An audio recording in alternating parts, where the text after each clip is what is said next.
Today mga kamadkat, mag-install tayo ng throttle body TSMP 34mm. Pinabaklas na ni Boss Richard yung ating stock na throttle body, and ito ang ating i-install today.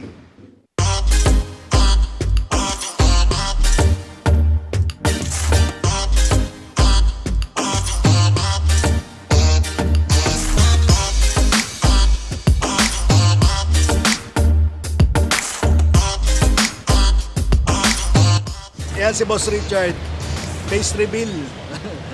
Kung gusto nyo magpa-setup, punta lang kayo rito sa Project FI, Caloocan, 10 Avenue.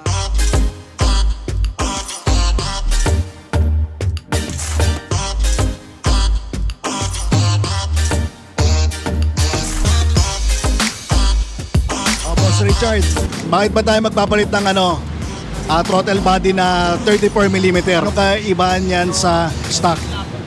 Ito racing. Dito pwede ka minimum, gawin mo ng shot glass oh. Malaki. Ito wala, masisinok ka lang dyan maliit lang. Tapang palakas na gas, palakas din sa power. Yan ang advice sa atin ni Boss Richard, magpalit tayo ng throttle body na 34. Sayang naman, di ba, nag-bore up na tayo. Kasi hindi tayo magpapalit ng throttle body. Yung lakas ng makina, hindi ganun ka full blast. Unlike kung magpapalit tayo ng throttle body, ay mas may bibigay pa na lakas yung motor natin. Sama ka sa vlog ko. Ang advice sa akin, maglagay rin daw ako ng gearing para mas dumulo pa. Yung stock na gearing, tinatakbo lang niya is 129 kilometers per hour, o mas dudulo pa pag nagpalit ako ng gearing. So yung mga kamadkat ang gagawin natin today, palit tayo ng throttle body and gearing. So stay tuned mga kamadkat. Bibigyan ko lang to ng pambili ng bahay. Bye-bye! Ingat, huwag ka tatawid. Babay ka muna bago umalis. Bye! Bye! Tingin pera din. Magkano? Check it, matanggap ka. Kahit check it, tingin pera.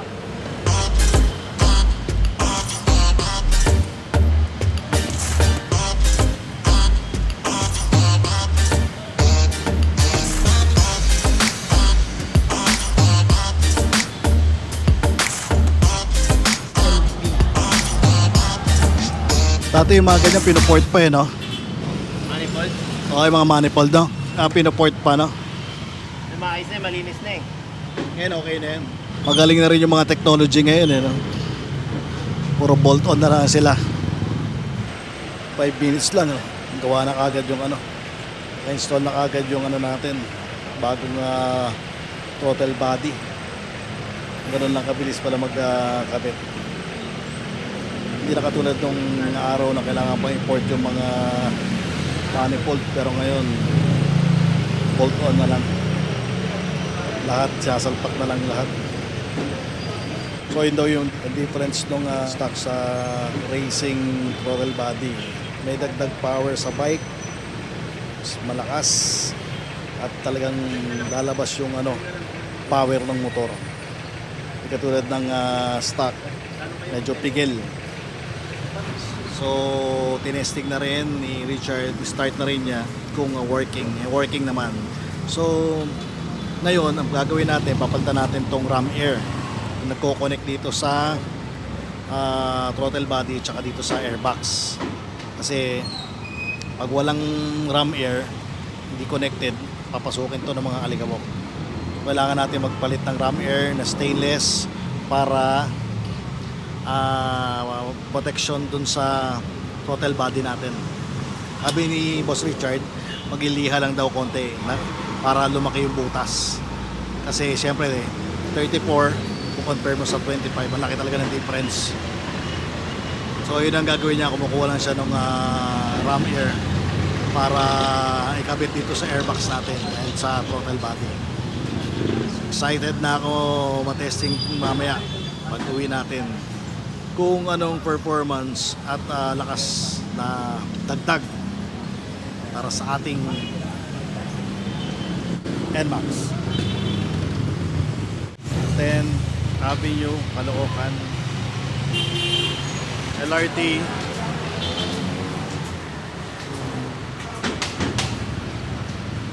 Project FI. Ito mga kamadkat yung ram air na tinatawag para mag-connect dun sa throttle body natin tsaka sa airbox. Sa stainless steel. Ganda na pagkakagawa, mabigat. Nagkahalaga to ng 1.1. Hindi na natin gagamitin yung stock na ram air. Itong goma. Dahil kailangan na ng malaking butas dito eh. Pag-connect dun sa airbox. So yun yung mga bagong kinakabit natin kay Gray.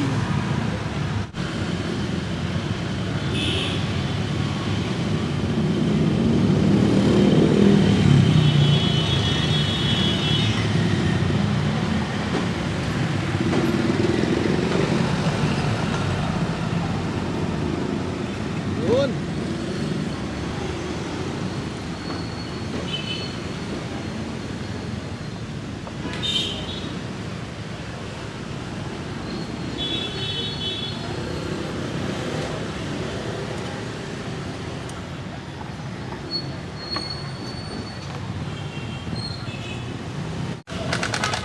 Ayan na mga kamadkat, buo na. Gawa na yung ano natin, nakakabit na yung throttle body and yung ram air. Medyo nabutas na lang konti, pero maganda pagkakagawa, malinis, parang stock lang. Ganda oh. May ating throttle body, kukunohin na lang to. Okay? Tinesting lang ni Boss Richard yung motor. Kaya yung motor natin oh.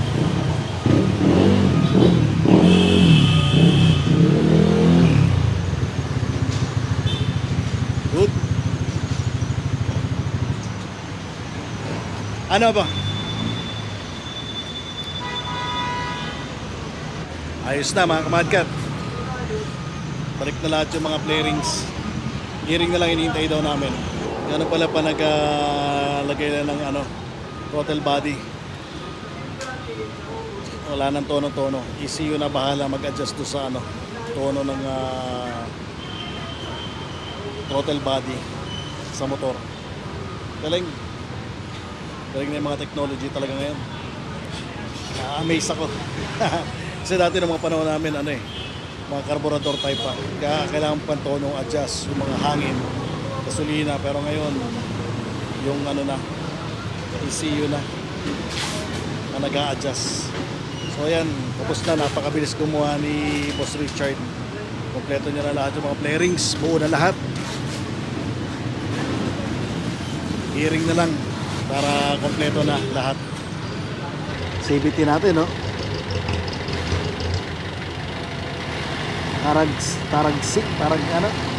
Taraggas, whatever. Basta kulay pula. RS8 na pula. Magigiring na tayo ngayon.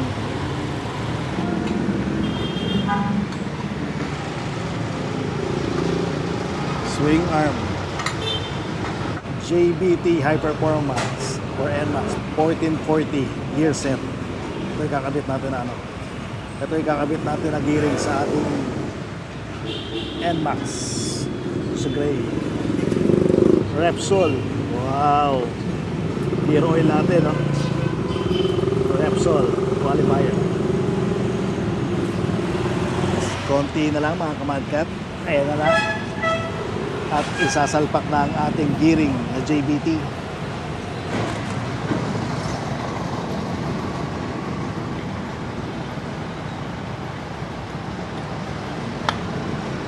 Nakabaka ng konti ah. Ha? Di ba pasok ah?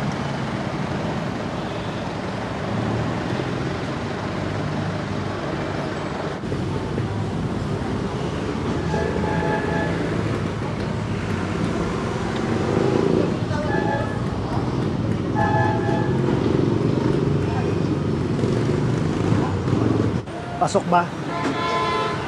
Ang gandang klaseng bakal naman ginamit nila, di ba? Matigas. Yun ang importante, matigas. Yung ngipin yan, no? Importante matigas. Matigas talaga.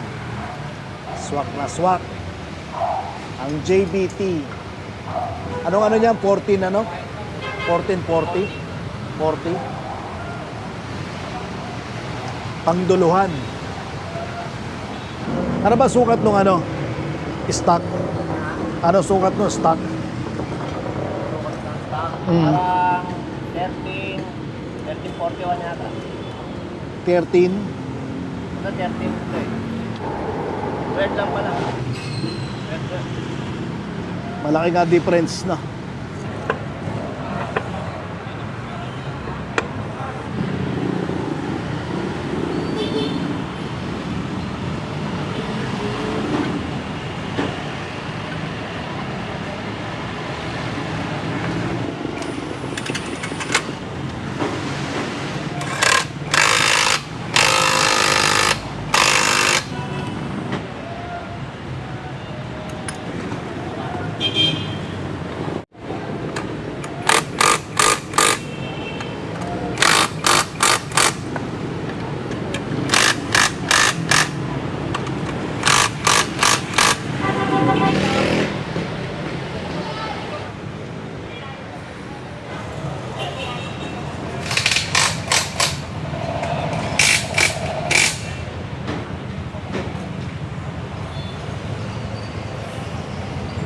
Ten minutes lang, buo na kagad.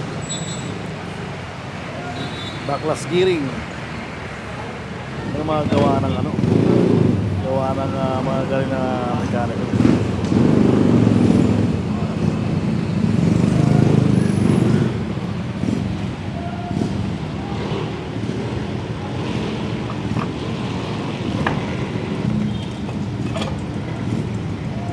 Wala, nakalimutan na ako ngayon yan. Lahat siya, pasok. Bilis gumawa. Pero pulido.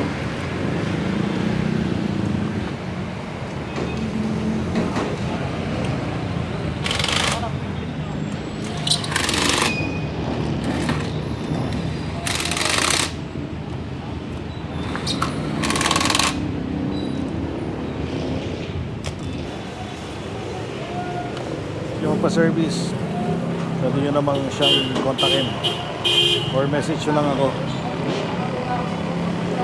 para matulungan ko kayo. Schedule natin yung ano, pagsa-setup nyo.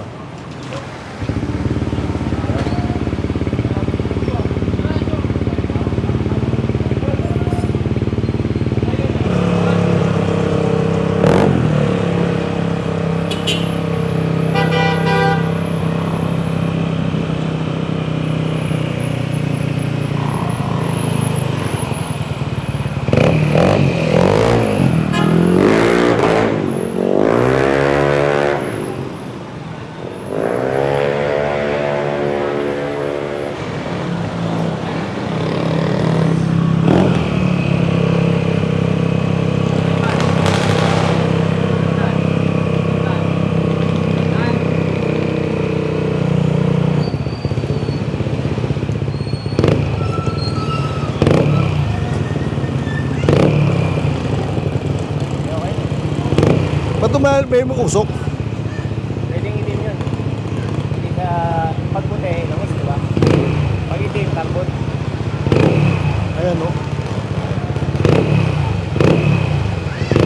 Carbon. Huwag lang langis.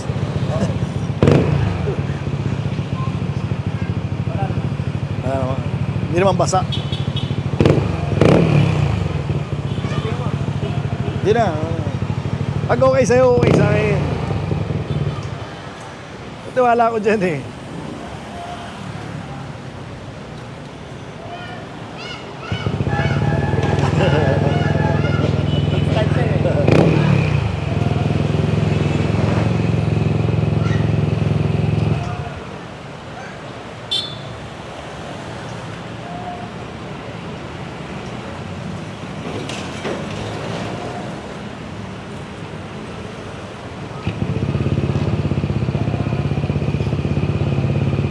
Ayos na.